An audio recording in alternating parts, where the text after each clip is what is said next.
have a great speaker, Amber Lasure, Assistant Director of Recreation Services at Duquesne, and she's going to give a presentation on mindfulness-based practice. So Amber, I'll give it to you.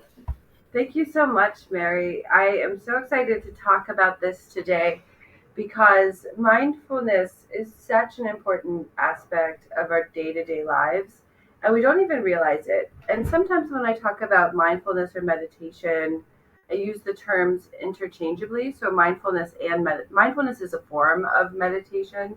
So, if you hear those two terms tossed around, I'm using them interchangeably, and I'll get into the details and the specifics of each phrase as we go on through this presentation today.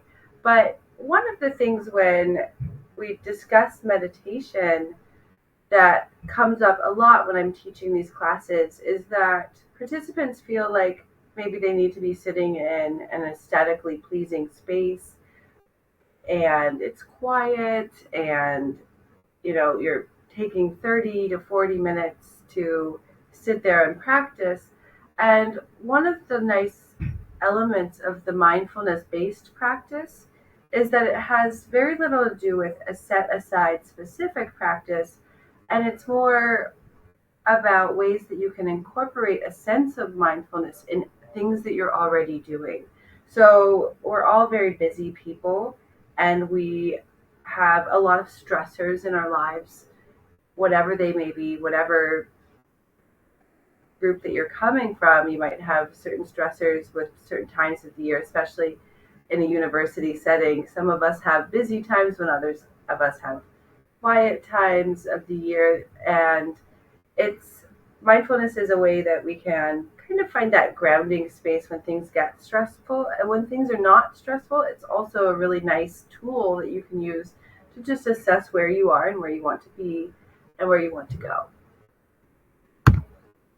So, mindfulness, as opposed to meditation as a broader term, is a practice that was developed by John Kabat-Zinn. And he noticed in around the 60s, the 70s, that people were getting more interested in Eastern practices, Eastern philosophies, and yoga and Buddhism and Hinduism. And he noted that a lot of these practices helped people find a sense of calm, find a sense of presence. And he wanted to really study that and make it more of a science in the Western sense so that we could use it in our medical system to help with pain management, to help with stress management, to bring down blood pressure.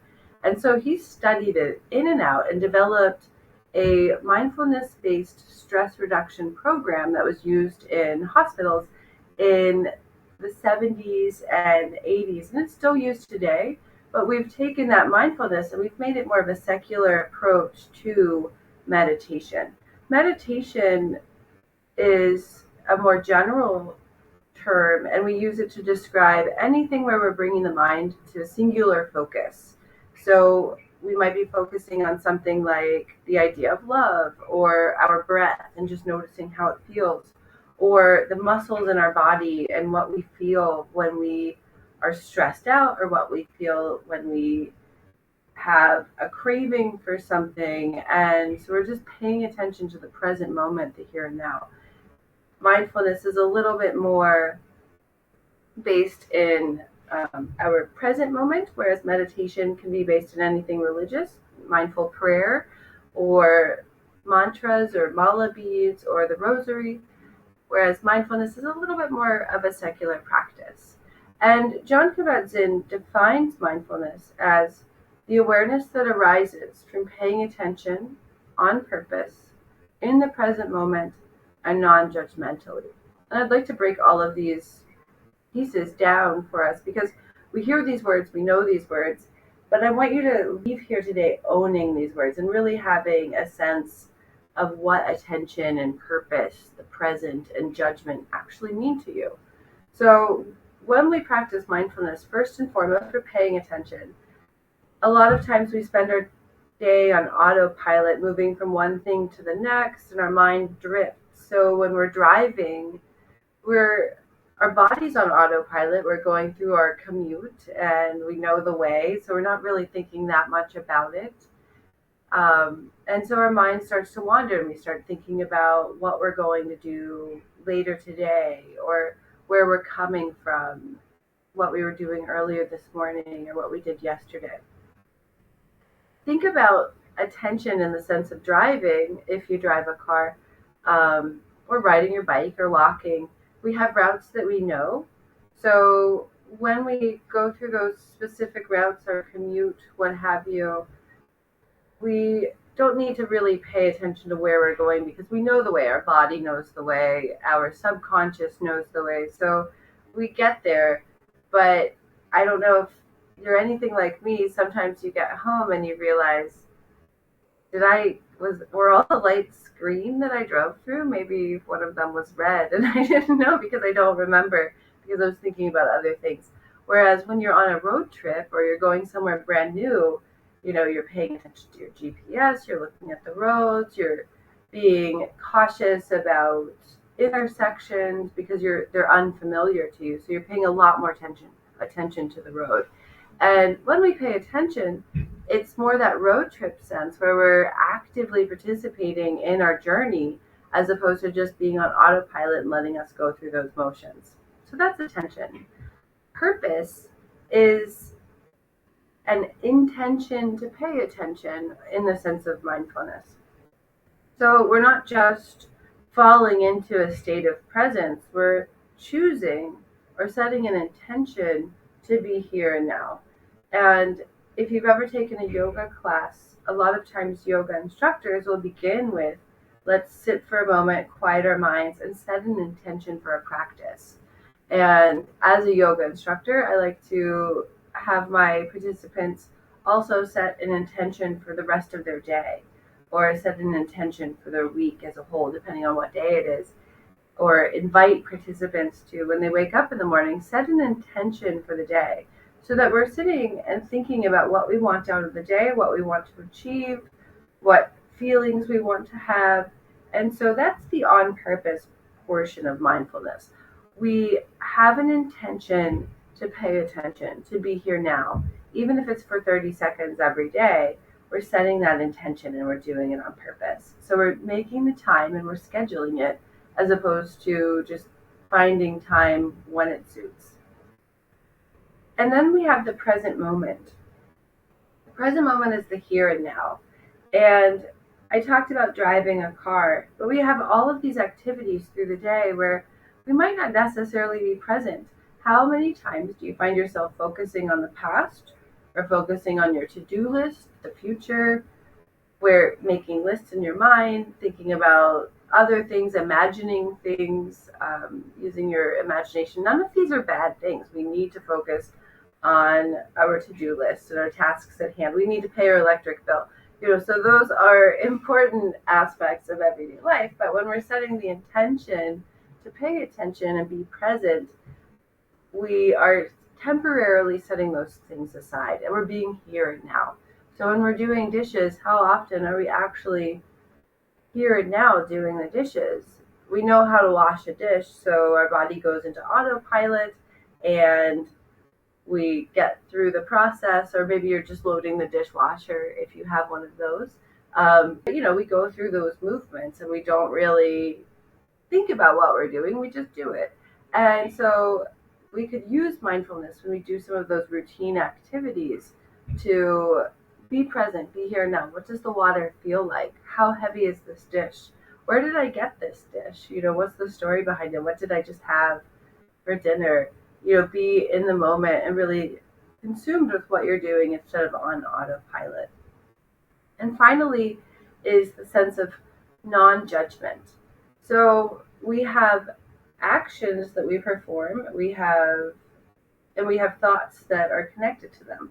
So, an obvious one is, I told a lie today, and we judge that to be a bad thing. Of course it's bad to tell a lie. Or I gave somebody my cart from Aldi without asking for a quarter, and we judge that to be a good thing. And so with mindfulness, we want to remove that judgment aspect and just take it to the base activity. So we did an action and that was the end of it. We're not judging it as right or wrong. sometimes when we are trying to practice meditation or mindfulness, our mind starts to wander and we judge ourselves for it. Like, oh, your mind is wandering, you can't focus, like, get yourself in the program. Or I'm a personal trainer and people will do the reps and they start to fail towards the end of a heavy squatting session or something like that, and they start being hard on themselves. And we're removing that judgment. We're just going through the activity and we're just being present with it. We're not giving it a right or wrong, a positive or negative association. We're just going through that motion. And that is the concept of non-judgment. And when we practice mindfulness, it's ideal to start with using the breath because we are always breathing. So we always have it with us. We always have it handy, whether we're standing in line at the grocery or we're running on a treadmill. We have breath with us. So it gives us a perfect focal point, a singular mindful center. And we can use our breath in a lot of ways.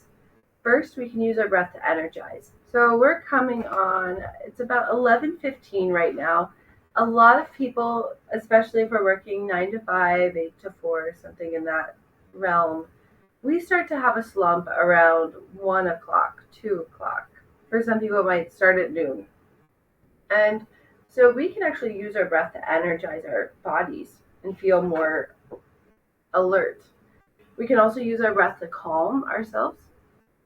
So if you've ever been, you have to wake up early in the morning and you're trying to go to bed early, especially with the time change, and it's 11 o'clock and you just can't sleep, we can also use our breath to calm ourselves so that we can fall asleep or relax ourselves. And finally, we can use our breath to center. And I spoke on that a little bit when I was talking about mindfulness, where we're just focusing on the breath and the senses that arise as we're breathing. So we're going to go through a couple breathing exercises, and they will illustrate how we can energize ourselves, calm ourselves, or center ourselves. So the first exercise, I'm actually going to change orders because I want to leave this in an energized sense. So the first breathing exercise is for calming. So if you need to calm yourself, maybe you're stressed out, maybe you're about to give a presentation and you're a little bit nervous about it, or maybe things are just happening faster than you wanted them to and you just need a moment, or maybe you're trying to fall asleep, we can use our breath to calm. So the physiology, my background is in exercise physiology, so I love talking about the physiology of breath. I'm going to make this short today, but if you have questions at the end, please feel free to ask them. But when we inhale, our heart rate raises just a tiny bit because we're using our muscles to drop our diaphragm. And so when we use our muscles, it requires more oxygen. That oxygen requires us to breathe in more deeply, and our heart has to work to utilize that oxygen. When we inhale, we're raising our heart rate, which in turn raises our blood pressure to a tiny, tiny element. And then as we exhale, we're relaxing our diaphragm, relaxing our muscles, and our heart rate gets a little bit lower. It lowers our blood pressure, and it gives us a sense of calm. So when we want to practice calming breath, we want to focus on a longer exhale than inhale. So if I'm inhaling for 4 counts and exhaling for 8 counts, I'm spending twice as much time in a relaxed state than in an active state. So we're going to just practice some calming breaths to begin. So we're going to inhale for 4 counts. We're going to hold that for 1 count, and we're going to exhale for 8 counts. So let's inhale together. 1, 2, 3, 4, and hold. Now we're going to exhale 8, 7, 6, 5, 4, 3, 2, and 1. Inhale 1, 2, 3, 4, hold.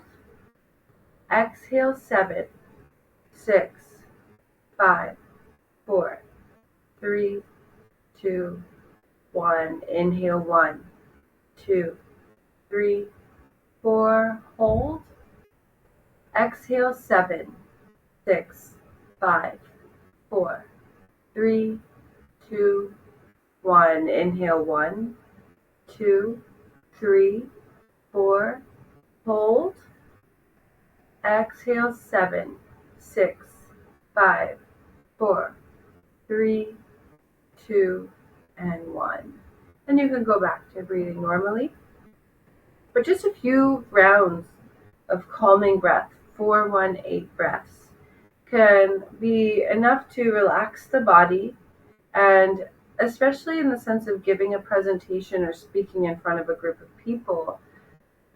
When your body is relaxed, your breath is relaxed. And when your breath is relaxed, your voice sounds calmer, and the quality, your vocal quality is much better. You might have heard a nervous speaker and their voice tends to raise about an octave and they might start speaking quickly and things of that nature.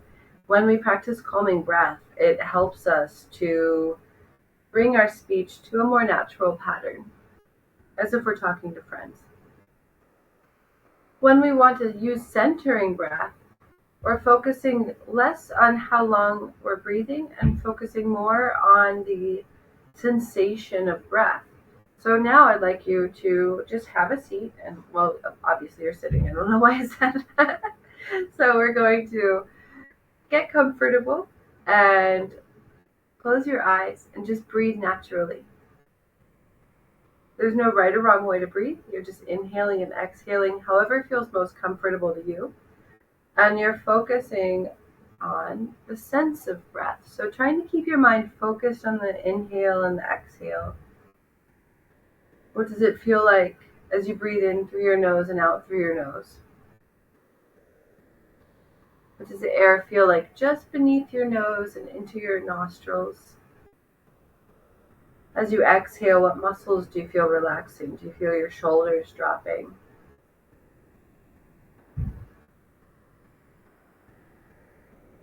When you breathe in, notice how it feels in your chest as those muscles tighten. Maybe your shoulders lift slightly. And as you exhale, notice how the muscles in your upper body, your chest and your upper back tend to relax. Shoulders dropping. How does the breath feel in the abs and the lower back as you inhale and exhale? Feel your belly fill with air.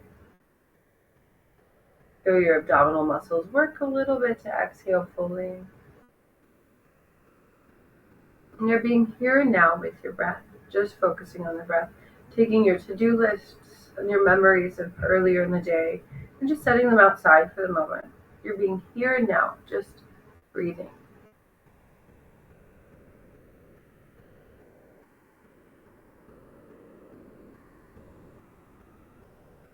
And come away from the breath, back to the presentation. And I'd like to end on an energizing note so that we can move forward into the rest of our presentation. And this is one of my favorites, especially when I give presentations in the workplace, because we all have that time of day that feels kind of sluggish to us. Maybe you don't, but if you do, you know what I'm talking about. There's just this time where you feel less energetic, and a lot of times that's from sitting for a long period of time, but it's also from breathing shallowly. So when we're in a seated position, our breath is a little bit more constricted. And when we haven't been moving for a while, our circulation isn't as good as it could be. So we find ourselves in those times where we're feeling sluggish, maybe getting a snack, grabbing a coffee, or doing something as a pick-me-up, maybe having some form of caffeine, coffee, tea, what have you. When we want to energize naturally using our breath, we just focus more on the inhale than the exhale. So when we spoke about calming breath, we extended the exhale. When we speak about energizing breath, we extend the inhale. So we're really focusing on that breath in and holding that air so we can absorb more oxygen. Because when we breathe shallowly, we're getting less oxygen to our brain. And when our brain gets less oxygen, we feel sluggish. When we breathe shallowly, we also hold residual carbon dioxide in our lungs because breathing is the exchange of carbon dioxide and oxygen.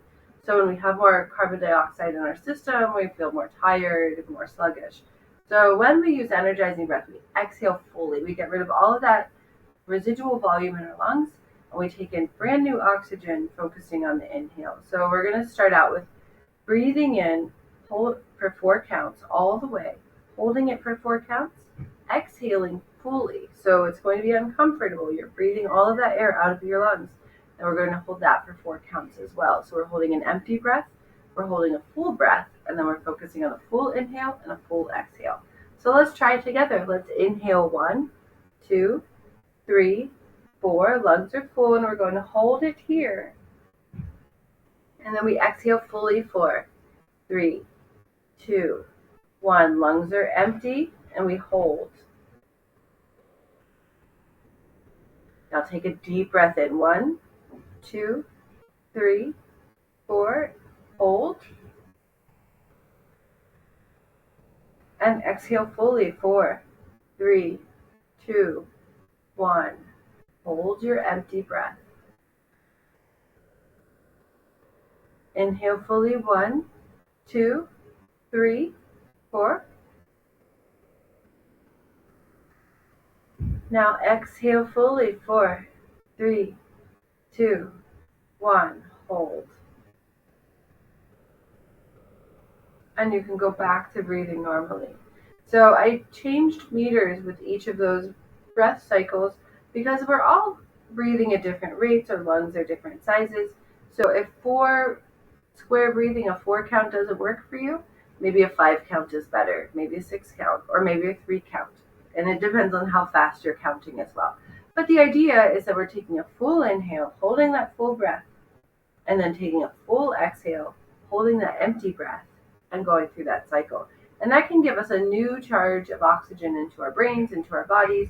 But the other thing that we can do is just stand up and move, or we can inhale, raise our arms, exhale, release, just getting some movement involved, getting some circulation happening as we inhale and we exhale. So we can use our breath to energize ourselves in a lot of different ways. And a lot of people have reported back after practicing this is just as good as a cup of coffee. So I invite you to give that a try the next time you're feeling a little bit sluggish and you don't want to run to Starbucks. So those are some ways that we can use our breath. And all of those are mindfulness practices because we're here and now focusing on the breath, and we have an intention. We want to calm our body, we want to energize ourselves, or we just want to find a sense of presence and center ourselves. So these are all mindfulness practices that can take anywhere from 30 seconds to 5 minutes, and it's up to you. But if we want to do a more seated and formal meditation practice, I'm going to give you a short one that we can all do together today, but you can take it with you as you go into the world and enter stressful situations or situations where you just want to relax. So when we practice a seated meditation, whether you're at your office or at your home, we just want to make sure that we're in a comfortable seated posture. Our spine is straight but relaxed because we have a naturally curved spine. So we want to honor that curvature of our spine. So we're not sitting straight up and tall like a board, but we still want to be erect and use our muscles to hold us into place. And then for spinal health, it's good to have ear, shoulder, and hip alignment. Now, if you have any type of spinal issue or scoliosis or anything like that, you might notice that your ear, shoulder, hip alignment are different than other people, and that's totally fine as long as you're comfortable. So we're just paying attention to where our ears and shoulders and hips are in space so that we're not placing ourselves in a posture that makes us uncomfortable over time.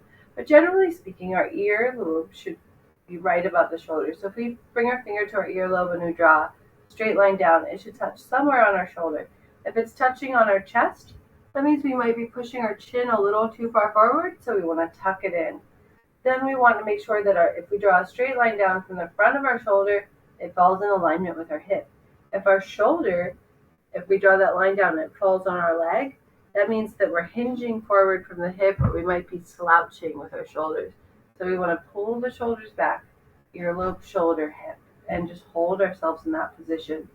If it helps, I like to visualize a wet tea bag hanging from a string. So that string is coming from the center of the top of my head, and I'm just relaxed below it. So we're finding that space. And then, if possible, we want to sit with our hips slightly higher than our knees. So maybe that means sitting on a cushion, or maybe that means pushing our feet back underneath the chair a little bit. But when we sit with our knees below our hips, it allows for better circulation from our upper body to our lower body. And you can place your hands wherever they're most comfortable. On your thighs, on the table. Some people like to place their hand over their heart so they can feel their breath and their heartbeat. Whatever feels good to you. And I want you to find the most comfortable space for you. And then shift left and right, forward and back, making sure we're not leaning too far to one side or the other outside of our normal comfort zone. And then close your eyes.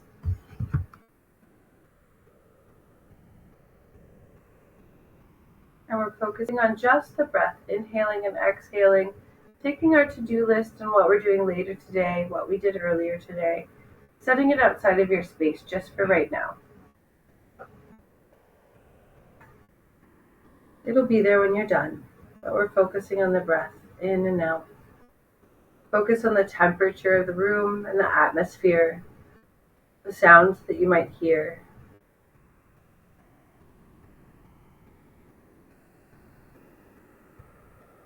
Focusing on your body in your chair, with your feet against the floor, and what that feels like, feeling the weight of yourself against your seat, feeling the earth holding you up. As you inhale and exhale, noticing the muscles tightening and relaxing as we breathe.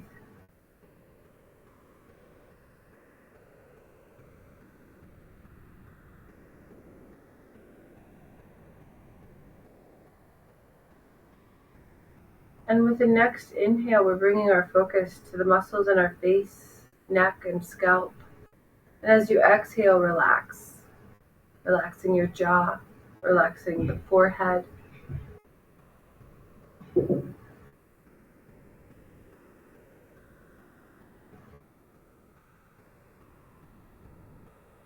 we move our attention to our neck and shoulders. And as we inhale, we bring attention to the neck and shoulders and lift them up slightly. And as you exhale, just drop them down, shoulders separating from the ears, relaxing through the neck and shoulders. Noticing if there was any tension there.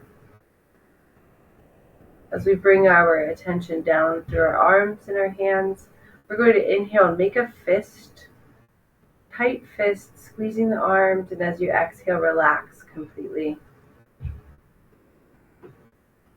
Releasing any tension, letting your arms get heavy against your legs. This might take a couple breaths, or it could take one, whatever feels right to you. And bringing our awareness to our chest and our back, our abs and our lower back. And we're going to inhale, we're going to tense our whole torso. And as we exhale, we let it go.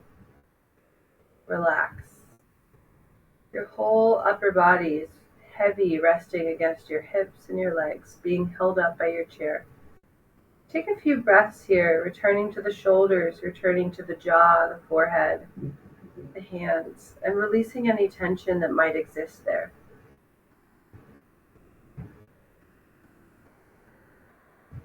Use every exhale to just let it go. Let go of any tension you might be holding, but also taking note if there's tension that it creeps back up as you ask it to relax.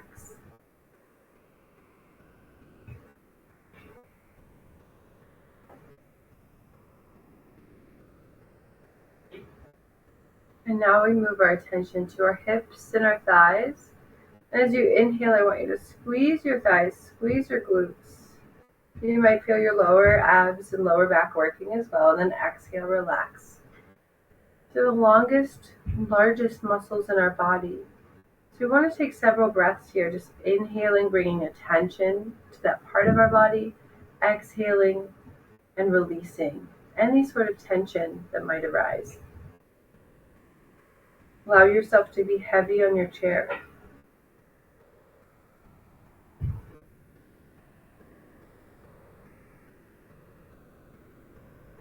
Inhale and exhale. And on your next inhale, bring your attention to your calf muscles and your toes. We're going to lift our toes up towards our knees, feeling the muscles tense in the front of the shins. Lift our heels now, feeling the tension in the back of our shins, and exhale, relax completely. Relax our feet, relax our calf muscles. Our feet carry us through life.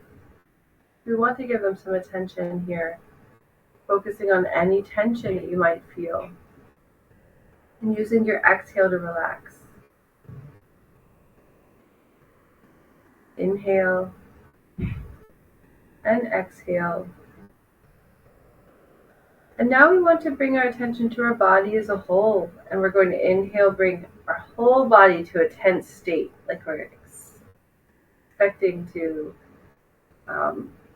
fall or something like that. Make all of your muscles tense. And as you exhale, relax completely, getting heavy against your chair. Feet are heavy. And with your next inhale, take note, is there any tension still lingering? And use that exhale to relax. Find the tension and allow it to release. Breathing, paying attention to our body, where we might be feeling a little bit of tightness, and use our exhale to relax. Breathing in and breathing out fully. Allow yourself to be heavy. Allow yourself to be here, present.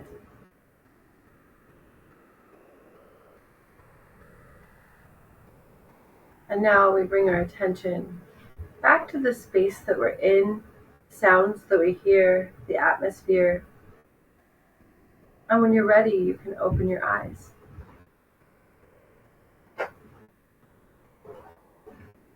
So I've intentionally made this practice exactly 5 minutes. I had a timer going because I want to show you that hopefully you're feeling relaxed right now after practicing that, but it doesn't take a 30-minute session in an aesthetically pleasing meditation space.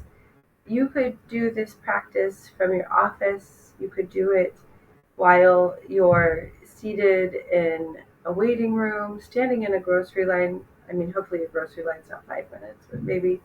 But just taking that mindful space and going from the top of your body all the way down and looking for tension and just allowing it to relax. Maybe before you go to bed at night and you're trying to fall to sleep, taking that sense of mindfulness to your physiology, paying attention to where the stress happens in your body. Because as we went through that practice, I directed us to think about any place in our body that we might still be holding tension. We relaxed it, but then that tension crept back up. We all have stress responses. And for some people, that might be clenching their fists. Other people, it's in their jaws. Some people, it's in their foreheads. Other people hold their stress in their abdomen. So you might have noticed some areas where you were just holding stress, holding tension, and you had to constantly ask it to relax. Some people are shoulder raisers, and so once we know what ours are, it really helps us as we move forward and practice mindfulness throughout the day, or try to get to a space of relaxation before we enter a stressful space. And that's where we get into our everyday mindfulness, or our daily brief practices. Rather than taking 30 minutes out of your day, you could use your mindfulness practice while you're walking. So sometimes we walk from our car to our workplace on a regular basis, and we're not really thinking about the scenery that we're passing. I really like this spot above or near Forbes Garage. Like if you walk up the area that people drive out of, there's some really nice pine trees. I don't know my trees, but I think they're a pine, maybe a fir. I'm not sure. And it's a really nice space, and the trees around there also turn yellow in the fall, and it's really pretty. But just taking a moment to notice the weather, look at the downtown scenery as you're walking to your workplace or away from your workplace, and being in the present moment instead of thinking about all the things that we think about whenever we're walking into or out of work. But even more beneficial than that is when we're running late. So sometimes we're late for a meeting or any type of event that we're going to. And our first, well, I'm just going to speak from my own experience, but when I'm running late, I start to be upset with myself. Why didn't I stop doing what I was doing 5 minutes earlier so I could have gotten in the car faster? Now I'm running late. And when those thoughts start to circulate in our mind, then we start to build our stress. And then our shoulder, or whatever your stress response is, I'm a shoulder raiser, your shoulders start to raise up and you start to get tense. And when we're running late, it's important to realize we can't go back in time. We're already late, so let's accept that and move on. Because if we're running behind and we get somewhere late, we might still be caught up in those swirling thoughts of like, everyone knows I'm late, they're going to be upset, or what have you. Whereas if you use that time getting to the space where you're going to relax the body and be mindful, when you arrive, you are more in a space of engaging with whatever it is that you're going to, rather than wondering if people are noticing that you're late. So when we're running behind, we can use mindfulness to relax, to focus, to accept that we're late. And that way, when we arrive, we're in a more engaging space than if we're in a fluster. There's also a lot of hype around mindful eating, or eating mindfully. And there's a full practice around mindful eating where you shake it and you listen to it and you smell it and you taste it. And it takes about 15 minutes to eat a raisin. So you could do that practice once in a while, but you could also use mindful eating in a social setting, or um, even if you're making dinner for yourself at home, to just notice the flavors and the textures and be in that space where you're paying attention to the process of eating, because we notice that we're full a little bit sooner when we eat that way. We eat less quickly. I know it's fun to eat and watch Netflix, but a lot of mindless eating happens while we do that, and we might not necessarily realize how much we're taking in. Same with drinking. But when we can enter a mindful space while we're eating, every once in a while, I mean, sometimes it's really fun to just have snacks and watch our favorite show. So there's nothing wrong with that. But every once in a while, bring some mindfulness into it, especially when we're with other people, because then we're focusing on the food and the textures and the smells, but also the company and the conversation that's happening around us, so that we're not distracted and we can really be engaged in the moment. And that takes us to engaging with others. So I have people that come into my office all the time, and it's really easy because my computer is right in front of me, my door is right here, I'm in my office right now. So it's really easy for me to notice an email pop up, and then I start to notice what's in the email from the little preview screen. And that takes away from the engagement with the person that's here and now in my office. Emails and text messages are made to be viewed when it's convenient and respond when it's convenient, for the most part.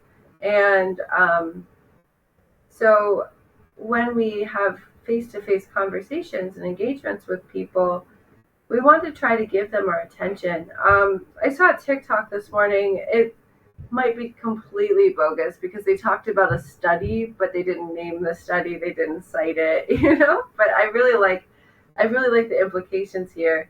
And so this TikTok study was of people going on an airplane, sitting next to a stranger and not saying anything and listening to the stranger talk to them. And whenever they interviewed the stranger afterwards, like what did they think of the person they were sitting with, they thought they were really warm and friendly and all of those things. But here, the person didn't say anything.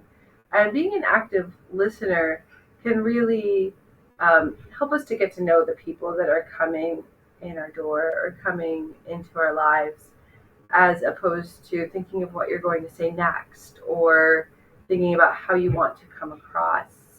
And so when we listen actively, whether that study is true or not, it does um, it does let us know that listening and being an active listener and being present with another person is important to the people around us. So I don't know. I'll have to do some more research on that study.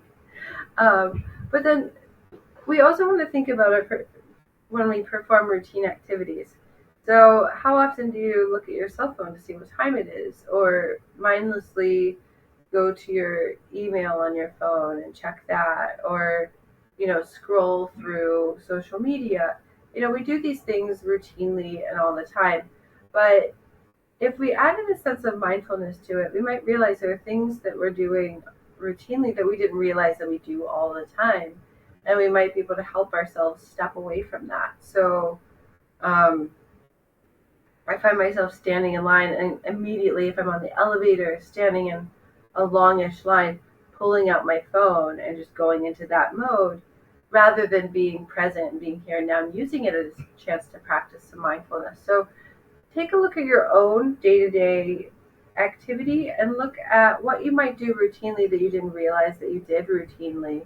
I know for me it's a lot with my phone, but for you it might be, you know, um, anything else. I don't know what kind of example I was going to give. So, think about your day-to-day activity and where you might find these routine things that you could incorporate more of a sense of mindfulness, either mindful scrolling or taking the time to keep the phone in the pocket and be mindful of the space that you're in and what's going on around you.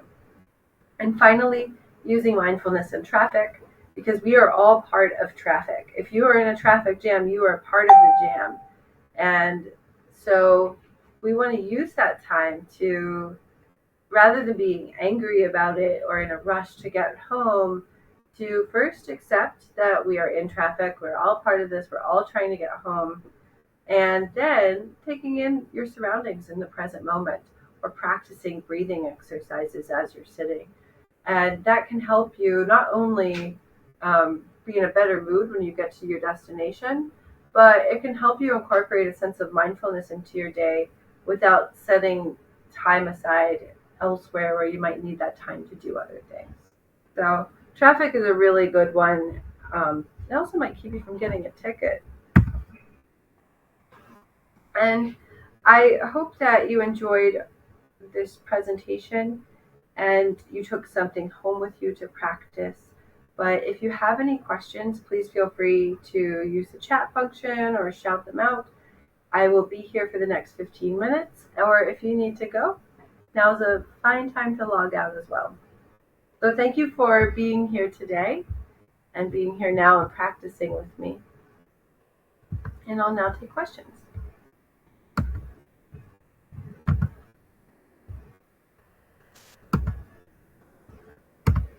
Thanks, Amber. I don't have a question so much as a comment, and I know I said this before, but just I love the idea of being aware of your surroundings because I think you're right. The routine thing of driving to work, you're just like one moment you're at home, the next moment you're magically at work, and you're like, how did I get here? So so it's good to be present, and that also includes just walking across campus and just looking around and definitely not walking with your cell phone in your face. That's no help. And then on another note, the running late thing, I think we all get into that loop where it's like, oh, I should have done this, I should have done that, I can't believe this happened. And you're right, it already happened. So it's good to acknowledge that and accept it and kind of move on. But yeah, I, thanks. there's a really good phrase that all suffering comes from our lack of acceptance to what is in favor of holding on to what it should be, right? So when we impose our word should onto any situation, I should have given myself more time. I should have. Now, of course, we want to learn from those mistakes and do better next time. But um, the second that you can accept, like, well, here's where I am and I'm a part of this and let's move forward, the less suffering we have as a result. Yeah, that makes sense. But also, if you're on campus, we are blessed with such great views everywhere we are. From the Yeah. skywalks to the bluff to, I work in the power center, so our fourth floor leg room has an incredible downtown view. And, so it is a really nice way if you're on campus to just get out and move and take a look at everything that's around you. And there are all sorts of squirrels. There's a, there are good squirrel. I saw one without a tail.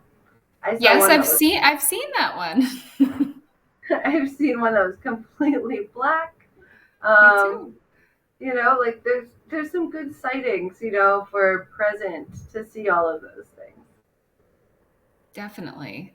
And the other thing is the breathing exercises. Oh my goodness. I mean, just sitting there, I really liked the calm breathing where you're exhaling for a longer amount of time. I feel like after I did that, I was like, ah, I feel good. The energizing breathing is good too, but it's definitely, I feel like, and we used to do this in choir practice. We used to work on our breathing. So similar things. And sometimes we would even let out for like 20 seconds and it was crazy. But it definitely takes practice to do that and kind of like time it Focus. right, and it does keep you in the moment. So Especially because when we get stressed out, we tend to breathe quickly and shallowly, and it's hard to Mhm. break that pattern without feeling like you're suffocating or hyperventilating. And like right now, hopefully, we're not in a stressed out space, so we're able to practice and play with our breath.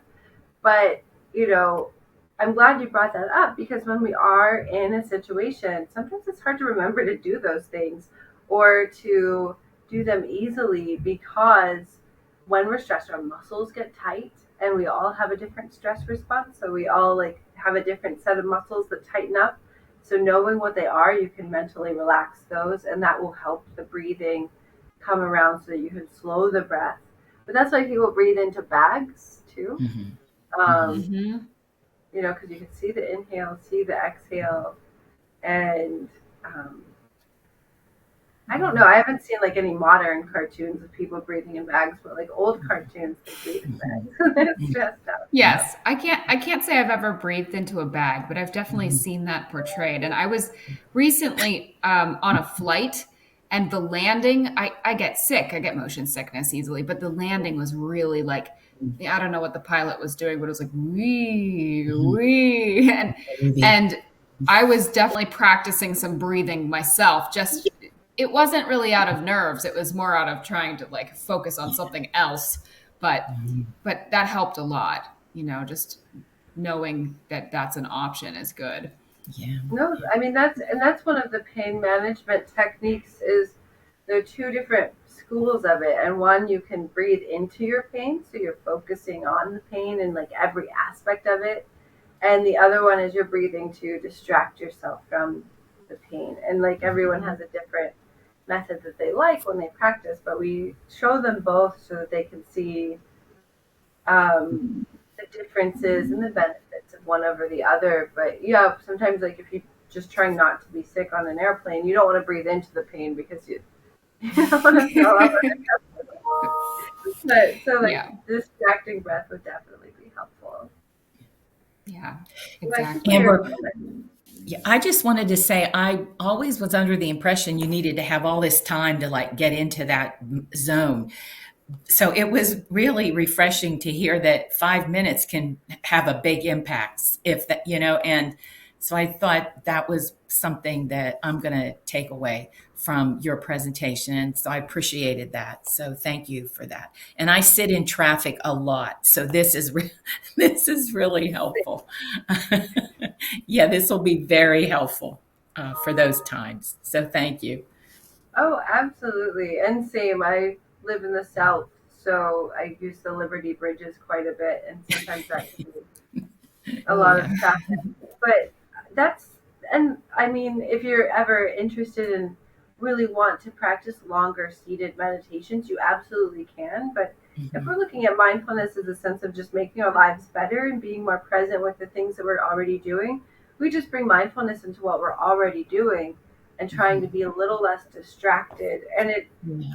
it has such a great effect on our relationships with others because we're actually paying attention to them instead of being distracted. And I Mhm. think, if we think about our friends group or our family members, um, it's it's very clear who's present and who's not, on a regular basis.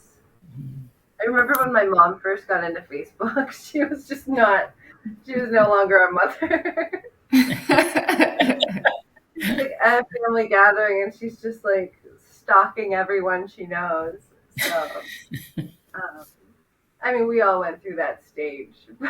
Sure.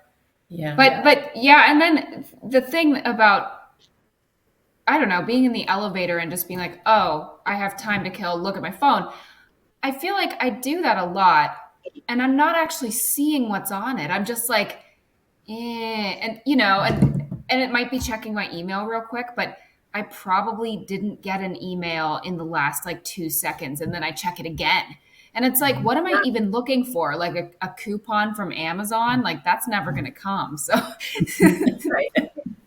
No, I think we have this cultural aversion to just standing and looking forward. There's this heavy attention on the hustle and being always productive and yeah, always doing something.